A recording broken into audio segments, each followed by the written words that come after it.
Les hackers sont vraiment partout, même dans votre feed Insta ou TikTok à travers des vidéos anodines, même sur les pubs sur internet et plus particulièrement sur les réseaux sociaux, et même sur LinkedIn. Et oui, on ne dirait pas comme cela, mais on va en parler plus en détail tout de suite dans le récap de l'actualité cyber. Mais avant cela, petit tuto pour vous apprendre à retirer votre consentement sur l'utilisation de vos données pour Meta AI, et on va aussi parler de faux VPN et de faux antivirus, avant de parler d'un petit truc oublié sur les file pickers.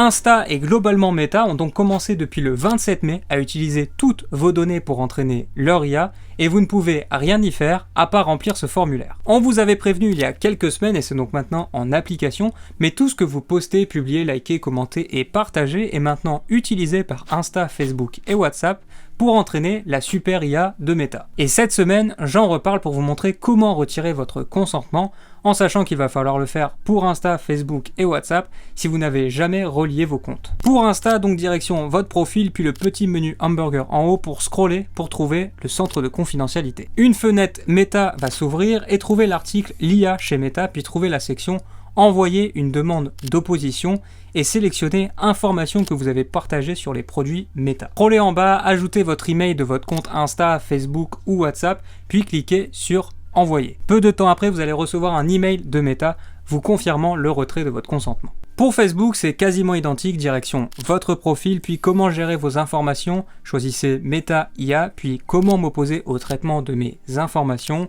puis je souhaite m'opposer à l'utilisation de mes informations pour Meta.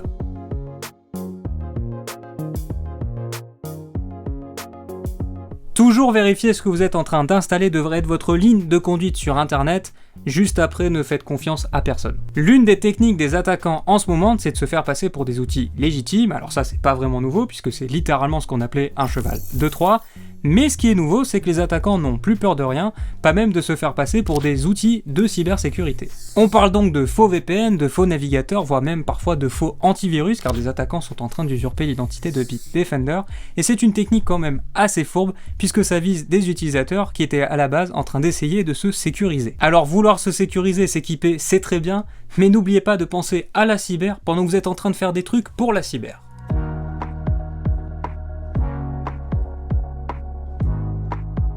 En regardant cette vidéo, tu pourrais sans le savoir être en danger. C'est maintenant connu aujourd'hui, les personnes font de plus en plus confiance à ce qu'elles voient sur les réseaux sociaux, ces derniers étant même parfois devenus la source d'information numéro 1 pour beaucoup de personnes, et les attaquants l'ont très bien compris aussi. Du coup, les hackers exploitent pleinement les capacités de ces algos en diffusant des fausses vidéos sur TikTok ou sur Insta pour vous apprendre soi-disant à booster votre ordinateur ou votre compte Spotify, voire même parfois en payant des pubs sur LinkedIn ou sur Facebook pour diffuser des faux générateurs de vidéos boostés à l'IA, mais diffusant des vrais malwares. Dans les vidéos TikTok, d'ailleurs générées par l'IA, les attaquants essayaient de vous faire exécuter des commandes en vous promettant que ces commandes allaient booster votre ordinateur ou je ne sais pas quoi, et ça semble marcher puisque avant de les supprimer, ces vidéos avaient quand même atteint plus de 500 000 vues, 200 000 likes et 100 commentaires. Pour ce qui est des fausses pubs, bon là c'est un peu moins fancy puisqu'il s'agissait tout simplement de vous faire uploader une vidéo et vous recevez en échange un .zip qui n'était en réalité qu'un infostealer ou un keylogger.